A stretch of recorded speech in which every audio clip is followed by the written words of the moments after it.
Fidèles téléspectateurs, bienvenue dans ce nouveau numéro de votre magazine Vérité de fait. Aujourd'hui, nous allons parler de si la République démocratique du Congo a besoin d'une nouvelle constitution ou pas. Alors, comme vous le savez, depuis la tournée européenne qu'a effectuée le président de la République, Félix-Antoine Tshisekedi, le débat sur le changement de la Constitution s'est invité au Congo. Alors, je ne suis pas seul, comme d'habitude, je suis avec un invité. Il s'agit donc de Monsieur Peter Yamba-Yamba. Hein, il est analyste politique. J'espère que je vous ai bien présenté. Oui, très bien. Alors, Monsieur Peter, comment vous allez? Oui, ça va. Très bien. Alors, Monsieur Peter, la Constitution, l'actuelle Constitution de la République démocratique du Congo pose-t-elle problème, selon vous? Oui, avant d'abord de commencer, j'aimerais remercier déjà pour l'invitation qui m'a été donnée. C'est toujours un plaisir pour moi de venir sur un plateau de télé pour essayer de penser et réfléchir sur la situation qui traverse notre pays et surtout pour donner certaines idées pour essayer d'améliorer et combattre tous notre ennemi commun qui est de lutter contre la pauvreté de notre peuple. Alors, pour revenir à la question, ça s'est dit, tout le monde en parle, l'opposition politique critique. Est-ce que l'actuelle Constitution pose-t-elle problème, surtout dans le contexte actuel de notre pays? Oui, en effet. Je voudrais d'abord qu'on précise un truc, qu'on précise quelque chose. Je ne voudrais pas qu'ici, qu'on ait des connotations politiques ou casquettes politiques. Donc, déjà, on va réfléchir comme Congolais, comme Africains aujourd'hui. Vous sortez de votre peau de l'UDPS. Oui, c'est pour ça que je voulais qu'on me présente comme analyste politique, pour ne pas qu'il y ait des préjugés par rapport à mon analyse et mon intervention. La constitution congolaise, déjà, quand nous voyons juste le préambule, nous constatons que cette constitution a été taillée sur mesure. Sur mesure pour l'ancien régime. C'est vrai que il y a eu plusieurs classes politiques qui se sont réunies pour créer cette constitution, mais après, toute la classe politique a été invitée à la table et aussi pour manger ensemble. Donc, pour moi, je pense que c'est une constitution qui a été taillée sur mesure, qui ne s'adapte pas à nos réalités sociologiques, socio-économiques. Comment? Donc, oui, parce que déjà, c'est une constitution gréco-romaine. Une constitution gréco-romaine, pourquoi je l'ai dit? Parce que moi, je suis plus panafricain.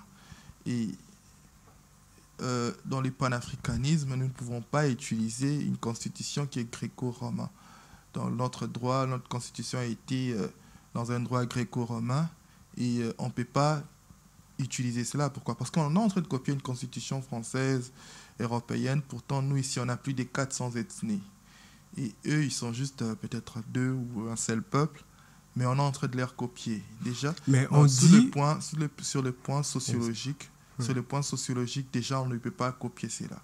Si nous devons aller aussi sur le plan économique, déjà avoir une Assemblée nationale avec plus de 500 membres, avec un Sénat avec plus de 109, 110, déjà, chaque président sera là. Déjà, nous comprenons déjà que ça devient très budgétivore et ça ne peut pas marcher avec notre statut actuellement. Alors, c'est plutôt les changements complets de la Constitution ou la révision de certains articles plutôt que vous souhaitez ou comment? Oui, moi personnellement, je souhaite qu'il y ait un changement total de la Constitution. Pourquoi? Parce que même le système politique doit changer.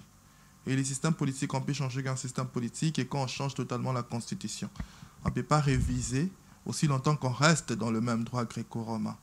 Donc, on doit aller dans un changement de constitution qui impliquera des professeurs d'université, pas des professeurs d'université perroquets, qu'on a aujourd'hui qui sont là, et des répétiteurs qui sont en train de répéter ce que l'Occident nous a appris. Non, des professeurs d'université d'une décennie qui peuvent nous donner aujourd'hui une solution, savoir qu'est-ce que nous avions été, par exemple, avant la colonisation, qu'est-ce que nous devons prendre de cela, qu'est-ce que nous devons ajouter de la colonisation et de post-colonisation. Donc c'est là qu'on doit chercher à changer la Constitution. Parce que réviser la Constitution nous laisse à croire qu'on reste toujours dans le même système politique.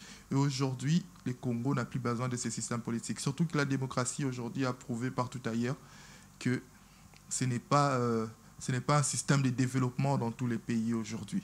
Donc déjà, si on reste avec la même constitution, ça veut dire qu'on doit continuer avec la même idéologie, ou on doit continuer à avoir des élections chaque 5 ans et avoir des alternances sans alternative. Donc nous sommes en train de changer de président, mais sans pourtant que les choses puissent changer. Pourquoi? Parce que nous sommes ancrés et restés dans un système qui nous bloque pour que nous n'avancions pas. Mais vous êtes trop dans la théorie, partons maintenant dans la pratique.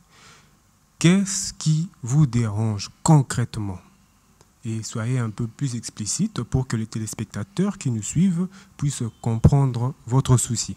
Mais oui, c'est ce que je suis en train de dire. Parce que quand nous voyons, aujourd'hui, ça devient un débat politicien, les changements des constitutions. Ça devient un débat politicien. Pourquoi? Parce que l'opposition voit l'idée de vouloir changer la constitution, c'est chercher à se maintenir, à avoir un mandat illimité. Et les pouvoirs qui veulent à tout prix changer la constitution pour se maintenir aussi. Mais moi, je ne les vois pas comme ça. Moi, je les vois dans quel sens? Moi, je les vois dans un sens où ça doit être le salut du peuple aujourd'hui.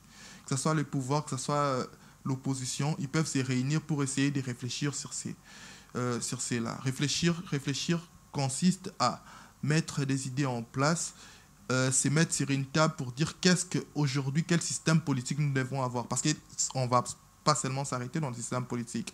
Que ce soit le système éducatif, que ce soit le système économique, tout ça, on doit changer. Mais on doit changer, avant qu'on change, on doit d'abord changer ce qui est la loi suprême, la Constitution. Mais ce qui dérange, c'est beaucoup plus le moment où ce débat a fait surface. Pourquoi? Parce que nous sommes au deuxième mandat du président de la République, Félix-Antoine Tshisekedi. Et pourquoi ce débat n'avait pas été abordé lors de son premier mandat? Tu sais, dans la vie, il n'y a jamais eu de bons moments et de mauvais moments pour faire quelque chose. Si on ne commence pas, on ne commencera jamais. Donc il devrait toujours avoir un jour où le peuple devait s'élever un jour pour dire que non, on a besoin d'une nouvelle constitution, on a besoin d'un nouveau système politique, on a besoin d'un nouveau système éducatif. Je ne comprends pas comment, dans le système éducatif déjà qu'on nous a donné, c'est le même système qu'on a depuis 1960. Et aujourd'hui, si quelqu'un s'élève pour dire que non, je ne veux plus de ce système politique, on doit chercher à adapter ça à nos réalités sociologiques. On dit qu'est-ce qu'on dira aujourd'hui? Non, on n'aura pas ces mêmes discours. Mais quand on veut changer le système politique, là, ça devient un discours politicien. Non, moi, je ne vais pas plus entrer dans ces discours politiciens. Moi, je suis en train de voir le salut du peuple. Le salut du peuple qui passe par ces changements, pas seulement de la Constitution, mais un changement des systèmes politiques. Parce qu'on peut aussi changer la Constitution, mais on reste toujours dans le même système politique qui est la démocratie, ou quoi que ce soit une démocratie à rentabilité externe, où ça ne nous avantage en rien en fait. Alors vous estimez que les experts internationaux et nationaux qui s'étaient réunis à Kisangani pour rédiger cette constitution ne voulaient pas du salut du peuple? Vous savez, il y a d'autres histoires qui se font peut-être dans la précipitation. Dans la précipitation, pourquoi je l'ai dit, le besoin est là et on est censé les faire en fait, sans pourtant y réfléchir. Les Blancs nous ont colonisés, mais après la colonisation, eux-mêmes nous proposent d'abord une constitution. Je parle de la Première République. Ils nous proposent une constitution qu'on doit mettre en place. Vous pensez que la constitution là, ça sera pour nous libérer ou pour nous maintenir? Ça veut nous maintenir dans la forme, on est libéré, mais dans le fond, on reste toujours des esclaves, on reste toujours colonisés par l'Occident. C'est dans ce sens-là que moi, je vois les choses. Donc, aujourd'hui, le peuple doit se réunir pour essayer de changer ces systèmes politiques. Ces systèmes politiques, ce système éducatif, ce système économique qui doit être changé. On doit arrêter d'abord avec ces histoires genre majorité ou opposition, parce qu'aujourd'hui, que ce soit ceux de l'opposition, s'ils entrent au pouvoir, ils auront toujours les mêmes idées. Mais moi, je ne vais pas rester dans les idées de pouvoir se maintenir ou quoi que ce soit. Je veux voir plus. Derrière ces changements de constitution, je veux voir les changements d'un système politique, les changements d'un système éducatif, économique, social et tout comme ça. Monsieur Peter Yamba, vous êtes trop dans des termes que peut-être les téléspectateurs ne comprennent pas. Je pense que les téléspectateurs qui nous suivent actuellement cherchent vraiment à savoir ce qui dérange dans cette constitution. Parce que là, vous êtes trop dans la globalité, vous généralisez le cas. Alors, parlons vraiment en détail. Moi, je veux savoir, par exemple, concrètement, article, par exemple, ce qui dérange, d'après votre appréhension. Non, mais si on se comprend bien, vous comprendrez que moi, je ne suis pas je ne suis pas trop dans le fond, en fait. Je ne suis pas trop dans le fond de la Constitution. Déjà, le chef de l'État, quand il a parlé du changement de la Constitution, il a parlé pourquoi, il s'est dit, on l'a posé la question de savoir, mais pourquoi les gouvernements traînaient après 5 mois que vous avez été investis, mais jusque-là, pourquoi vous ne sortez pas un gouvernement? Et c'est là qu'il parlait du changement des constitutions en disant que non, c'est parce que la constitution qui nous a été votée, nous à l'UDPS à l'époque, on n'a pas voté ça, qui a été votée par les autres. C'est quand même un vote qui s'impose à tous. Ah oui, c'était un référendum. C'est comme récemment, le FCC n'a pas voté, mais les présidents qui étaient élus, c'est les présidents même de ceux du FCC. Oui, c'est passé par référendum et tout, mais même si l'UDPS était opposé jusqu'à la fin, donc on n'est pas là, on ne va pas y revenir. Et il dit que la Constitution bloquée, pourquoi? Parce qu'on doit avoir un Premier ministre au sein de la majorité présidentielle. La majorité présidentielle que les chefs de l'État n'avaient pas dans son parti. De toute façon, il partait déjà indépendant. Vous voyez, il est sorti indépendant. Il y avait une majorité. Personne n'avait à avoir 250 députés plus 1, donc 251 députés pour former une majorité dans un parti. Donc, il devait réunir toutes les forces, sortir un informateur pour essayer de chercher la majorité parlementaire pour sortir un Premier ministre et le Premier ministre qui devrait composer un gouvernement en ayant les députés, en ayant les forces politiques qui l'entourent. Déjà, si nous partons seulement dans cette forme-là, nous comprenons déjà que c'est une politique. Le pouvoir constituant, quand ils ont mis en place cette constitution, c'était déjà pour créer une forme de piétiner la minorité, en fait. Déjà, quand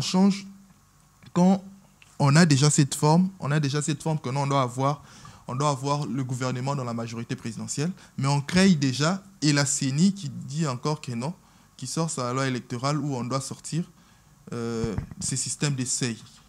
Vous voyez un peu ces systèmes d'essai. Les gens qui viennent du pouvoir, par exemple, le pouvoir passé, il y avait Félix qui était président avec l'INC, l'UMLC qui ont créé l'Union sacrée. Ils ont de l'argent. Vous voyez, ils ont de l'argent, ils vont aller battre campagne et on met les seuils. Et pour être élu député, automatiquement, vous devez atteindre les seuils. Votre parti doit atteindre les seuils. Et un citoyen congolais, un citoyen lambda qui n'a pas suffisamment de moyens, qui va être élu député national, mais qui n'est pas au pouvoir, qui a son parti politique. Lui-même, il peut avoir plusieurs voix, mais aussi longtemps qu'il n'atteint pas les seuils, il ne sera pas élu. Voyez un peu, il ne sera pas élu. Donc, eux, ils créent ces systèmes de seuils pour chercher à ce qu'ils aient une majorité. Une majorité au Parlement, pour essayer de former un gouvernement de coalition, un gouvernement d'union nationale, je ne sais pas comment ils vont l'appeler. Mais ils créent encore une forme de seuil dans la CENI. Vous voyez un peu. Donc, en même temps, ils auront la majorité. Pourquoi? Parce qu'il y a le seuil. En même temps, c'est eux-mêmes qui votent. Prenons un peu l'exemple, comment le magistrat à la Cour constitutionnelle, le chef de l'État qui doit être jugé par les juges de la Cour constitutionnelle, les chefs de l'État doivent être jugés par des juges de la Cour constitutionnelle qui sont 9. Et les 9 juges de la Cour constitutionnelle qui sortent comment? les 3 qui sortent de la magistrature suprême, les 3 qui sortent de l'Assemblée nationale et le Sénat, donc le Parlement, et les 3 qui sortent du président lui-même. Et le Parlement qui est à 80%, le Parlement, une majorité parlementaire du président de la République. Oui. Donc ça veut dire que les gens qui seront là, qui seront sortis du Parlement, automatiquement, ça sera les juges que le chef de l'État lui-même aura choisi. Oui. Les 3 autres juges qui sont nommés directement par le président de la République, il en a déjà 6. Oui. Et les 3 autres juges qui doivent sortir de la magistrature suprême, les magistrats que le chef de l'État lui-même nomme encore. Et les gens qui constituent la magistrature suprême, ils sont nommés par les chefs de l'État, que ce soit le président de la Cour constitutionnelle, le procureur, le président de la Cour de cassation et tout comme ça. Ça veut dire que le chef de l'État, tel qu'il a là, il a tous les 9 juges qui doivent les juger. Vous voyez un peu cette histoire dans quoi on est un peu enfermé. Donc, le chef de l'État sera jugé par les juges ou lui-même peut nommer et révoquer. Parce que la Constitution lui donne ses pleins pouvoirs. Mais nous voyons par exemple parlons seulement restons dans le contexte dont vous venez d'évoquer, de la Constitution. En France, puisque vous parlez que nous avons copié la Constitution française, mais dans ces pays, là, les choses se passent de cette façon et jamais ils se sont plaints. Et pourquoi nous ? Donc on estime que si le chef d'État nomme quelqu'un donne des responsabilités à un individu, et cet individu-là va travailler seulement pour le chef de l'État. C'est ce que vous insinuez, par exemple. Mais oui, parce qu'on est en Afrique. La France a une démocratie, il a plus de 100 ans dans leur forme de démocratie. La France, aujourd'hui, les élections sont organisées par le ministère de l'Intérieur.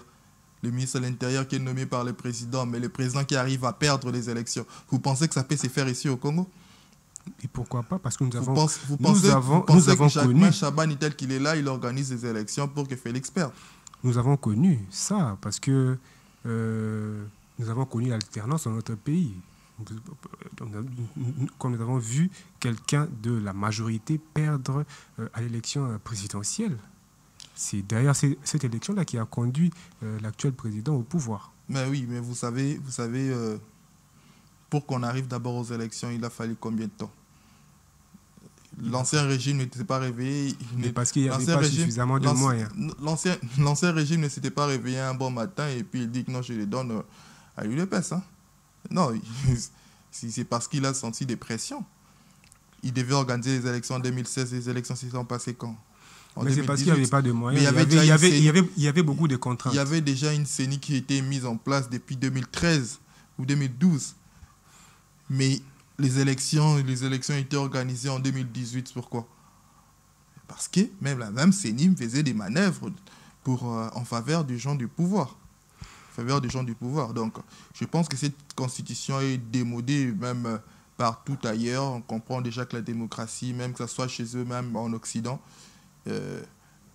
la démocratie à l'ère actuelle n'est plus au rendez-vous. Donc, on doit essayer de réfléchir. La différence avec eux est qu'ils sont déjà en train de réfléchir et nous sommes encore dans des casquettes politiques.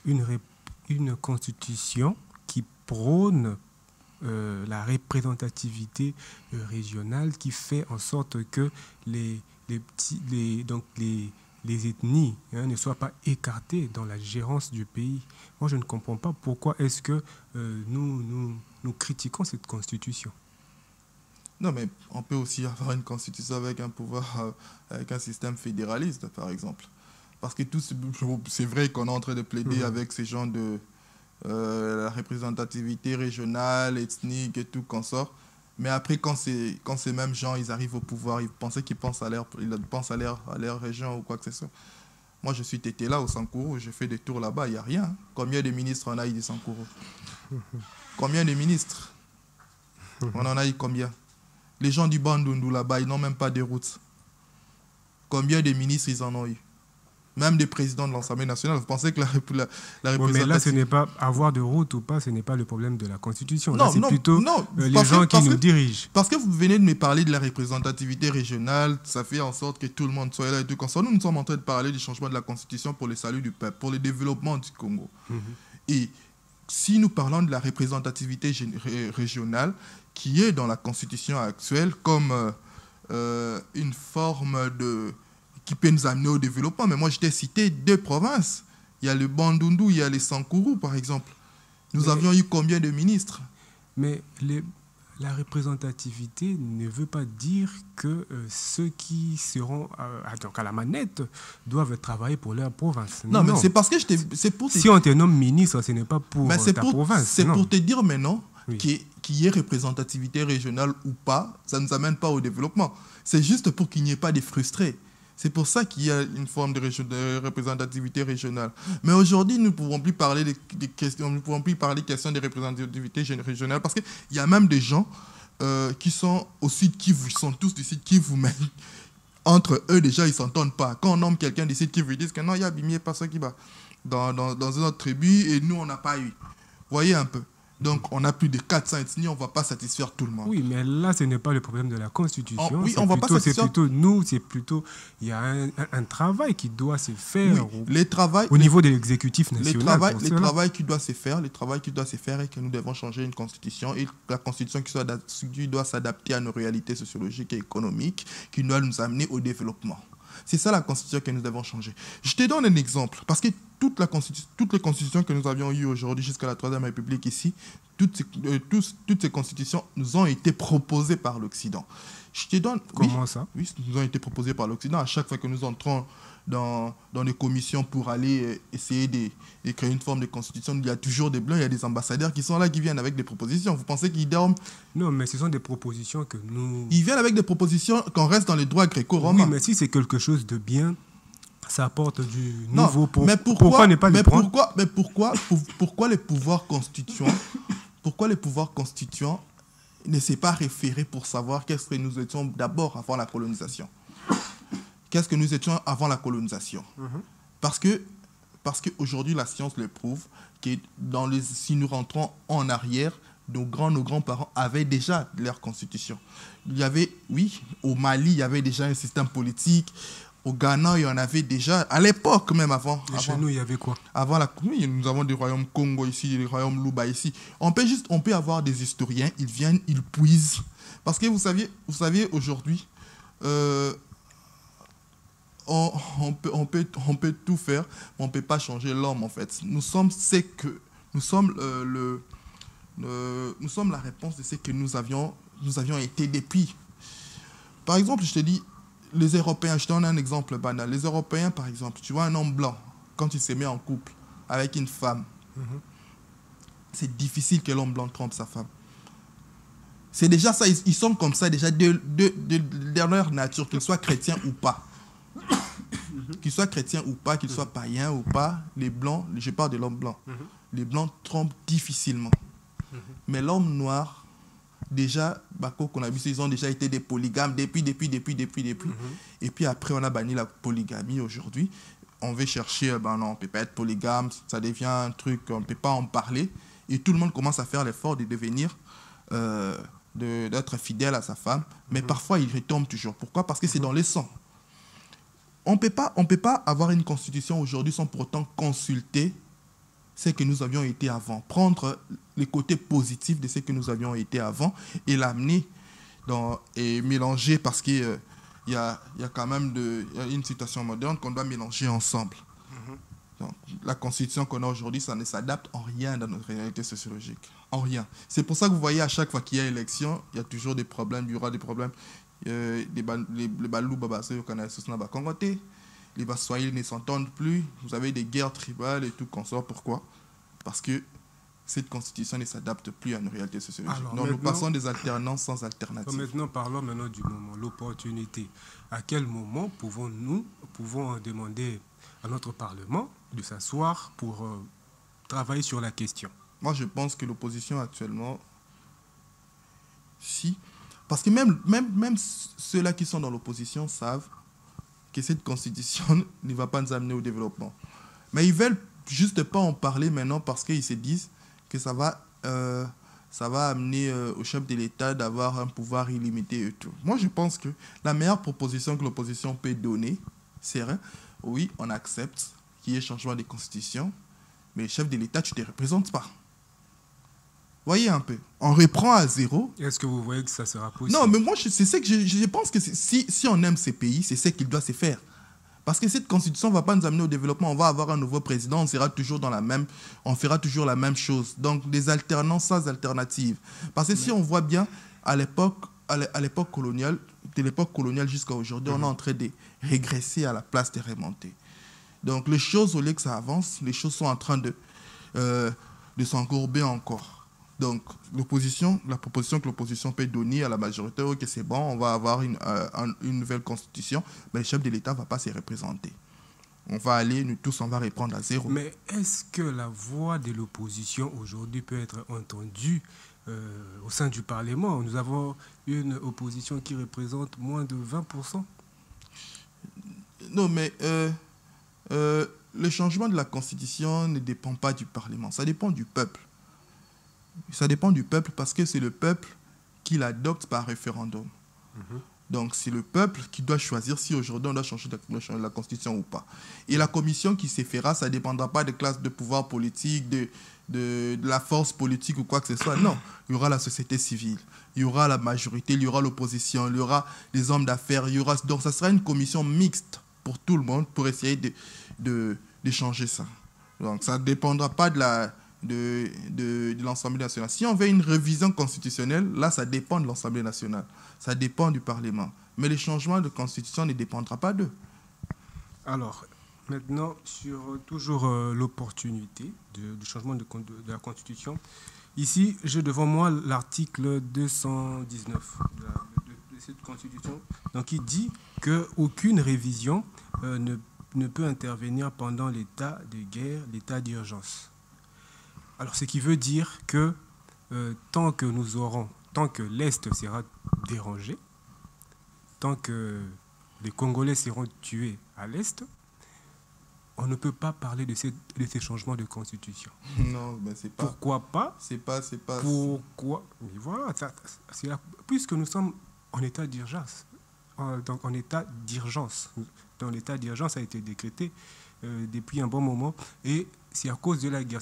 Donc, c'est à cause de l'insécurité. Alors, pourquoi ne pas se concentrer nos énergies sur la guerre pour que ça puisse prendre fin?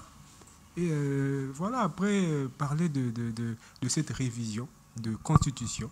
Déjà, les Congos ne sont pas dans un état de guerre. Ouais, parce que jusque-là... Ceux qui meurent à Massissi. Non, parce que jusque-là... Ils ne sont pas des Congolais.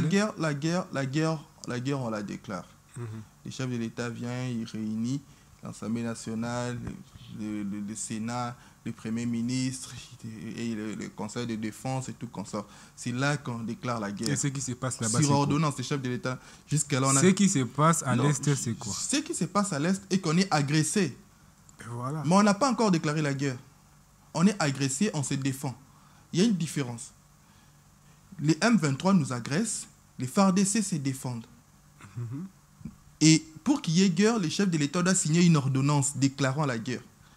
Et c'est quand il signe cette ordonnance déclarant la guerre... Là, vous parlez ici, il faut déclarer la guerre à un autre État, à un autre pays, par exemple. Non, mais c'est dans ce sens-là qu'on parle de déclarer la guerre. C'est dans ce sens-là. Parce que nous, jusque-là, si on essaie, si on cherche à sortir notre ennemi du territoire congolais, on va s'arrêter là. On ne va pas entrer dans un autre État parce qu'on n'a jamais déclaré la guerre. Donc, quand la Constitution parle qu'il ne peut pas avoir changement de Constitution pendant ces moments-là, on parle du moment où le chef de l'État réunit une guerre et tout qu'on sort, et il la déclare. C'est là qu'on ne peut pas avoir de changement de Constitution ou quoi que ce soit. Mais là, jusque-là, la République démocratique du Congo n'a jamais déclaré officiellement la guerre. Voilà. Alors, pour revenir selon ton contexte, alors l'insécurité, nous devons nous concentrer sur l'insécurité qui règne dans la partie est du pays pour parler du changement de la Constitution. Pourquoi nous ne sommes pas concentrés sur l'insécurité qui règne dans la partie est du pays au lieu d'organiser des élections? Vous pensez que l'argent qu'on a eu à organiser, plus d'1 milliard qu'on a eu à donner à la CENI pour organiser les élections en 2020, c'était en 2022, je pense, 2023 ici, c'était plus important par rapport à la guerre qui se faisait à l'Est? Et vous estimez qu'aujourd'hui, si nous changeons cette constitution, l'Est là-bas, il y aura la calme à l'Est. Il n'y aura plus de sécurité. Non, mais l'Est... Le M23 ne va plus nous agresser. Non, l'Est, c'est un autre problème. Mais même dans la Constitution aussi, même dans la Constitution, dans le système politique, il y a notre système politique actuellement est à rentabilité externe. C'est tout ce qui crée aussi ces formes de guerre-là. Il faut comprendre que la guerre qui se passe à l'Est est une guerre économique. Et ça dépend aussi de notre Constitution, notre système politique. C'est un système à rentabilité externe. Donc on prend des minéraux ici, on n'a pas des usines de transformation. Eux, ils prennent ça de manière brute, ils sortent avec et tout consort. Parce que nous, on n'en a pas. Donc, tout ça, donc ça veut dire que même la Constitution, quand on va créer une nouvelle Constitution, on va envisager même toute cette possibilité économique-là aussi. Alors, monsieur Peter Yamba, je rappelle que vous êtes analyste politique. Nous avançons lentement, mais sûrement vers la fin de l'émission. Alors, quelles sont vos propositions concernant cette question de changement de la Constitution? Oui, moi je pense qu'il n'y aura jamais de bon moment pour essayer de parler de ces changements de Constitution. Que ce soit au premier ou au deuxième mandat, il n'y aura jamais de bon moment. Et c'est notre peuple qui souffre. Notre peuple qui souffre parce que... on a mis une constitution taillée sur mesure, une constitution à rentabilité externe, une constitution à l'occidentale, qui ne s'adapte pas à nos réalités sociologiques et économiques. Donc, si nous aimons ces pays, je ne parle pas pour le cause de la majorité, parce que même la majorité, quand il parle d'un changement de la constitution, eux plus voient un mandat illimité pour le chef de l'État. Quand l'opposition refuse les changements de constitution, c'est parce qu'ils se disent que non, nous, si on veut venir au pouvoir pour bouffer. Mais je veux parler en tant qu'un Congolais, un panafricain qui doit se dire, aujourd'hui, ça suffit. Ça suffit, ça veut dire qu'on doit chercher à réépuiser ce que nous avions eu avant, chercher à mélanger avec ce qui est venu après pour essayer d'adapter ça à nos réalités sociologiques. Pourquoi pas une forme de système politique fédéralisme? Parce que déjà, avec ces systèmes de décentralisation, les entités décentralisées sont autonomes, mais jusque-là, ils n'ont même pas d'argent, ils doivent encore entendre la rétrocession qui vient du pouvoir central. Donc, ça veut dire que même dans la Constitution, tout ce qu'ils ont écrit là, ils ne suivent même pas cela. Voyez un peu. Donc, je pense que le système politique doit changer aujourd'hui pour qu'on essaye de développer les pays à la base. C'est comme le chef de l'État l'avait dit dernièrement pour le pouvoir. Développer à la base, ça veut dire les 145 territoires. Parce que le Congo est vaste, le Congo est grand. Et ce système politique va nous maintenir toujours à rester dans le sous-développement. Je pense que l'opposition et la majorité peuvent s'entendre pour essayer de changer ça. Je pense que ça sera le meilleur cadeau que le chef de l'État peut laisser à la population congolaise, mais il ne doit pas lui-même, il ne peut pas se représenter s'il veut qu'on ait une nouvelle constitution. Sinon, là, ça sera parti en leur faveur. Voilà un peu. Alors, M. Peter Yamba, merci d'avoir répondu à notre invitation. Merci beaucoup, c'est moi qui vous remercie. Nous estimons que ce n'est pas la dernière fois. Merci. Alors, fidèles téléspectateurs, nous sommes arrivés à la fin de notre magazine Vérité de fait, qui a reçu pour vous Peter Yamba, analyste politique. Il a donné ses idées, son opinion concernant cette question de changement de la Constitution. À vous de juger.